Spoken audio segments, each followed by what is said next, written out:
This is Brian Carlton for ABN Newswire. I'm at Sydney's Bowlers Club of New South Wales for another Symposium Resources Roadshow, where companies in the resources sector get to speak directly to potential investors. One man with plenty of good news is George Sakalidis, Managing Director of Magnetic Resources.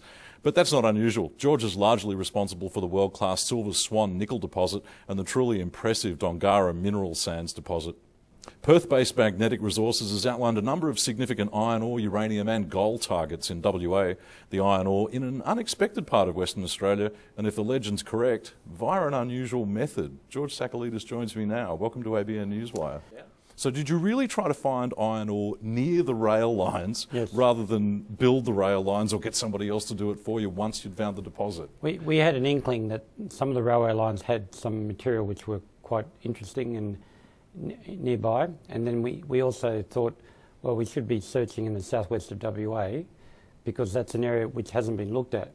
What we realised was that the airborne surveys that detect the iron formations were very widely spaced. So the old ones flown about 20 years ago. They were government surveys, weren't they, originally? Federal government surveys flown at 1.6 kilometres, which is a mile, which is very, very coarse. So that sort of information is used, but usually on people's walls. You know, people don't interpret it. Nowadays they don't. But what we did, we went back into the archives effectively, looked at that information, analysed it, and looked at the occurrences of iron formations in the area, related it back, and worked out that there are a lot more potential iron formations in that region, and we picked up 4,750 square kilometres on the back of that interpretation. And then we subsequently flew the area in detail to confirm that our interpretation was correct. So what are the tenements total again?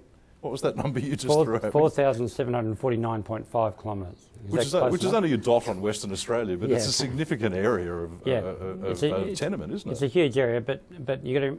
The southwest is mainly agricultural. Because you're in the wheat belt, really, there, aren't you? Yeah, the wheat belt. Yeah, mainly wheat, mainly wheat, and all the mines tend to be further east at Southern Cross, and also to Kalgoorlie. But in the wheat belt, it's conventionally been looked at for gold and nothing else. And the only real discovery has been Boddington, and also a small mine called Lake Grace.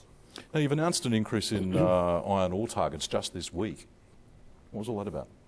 Okay, what we do is we fly the detailed airborne surveys to confirm the selection and also confirm the target sizes. And effectively the last survey has been flown, and using that information, we've come up with 212 kilometres of potential iron targets, some of which have iron formations in the middle of them. And when they have iron formations in the middle of them, that gives you the confirmation that more than likely the rest of it is going to be mineralised with iron formation. Wow, okay, so test drilling, what stage is that at?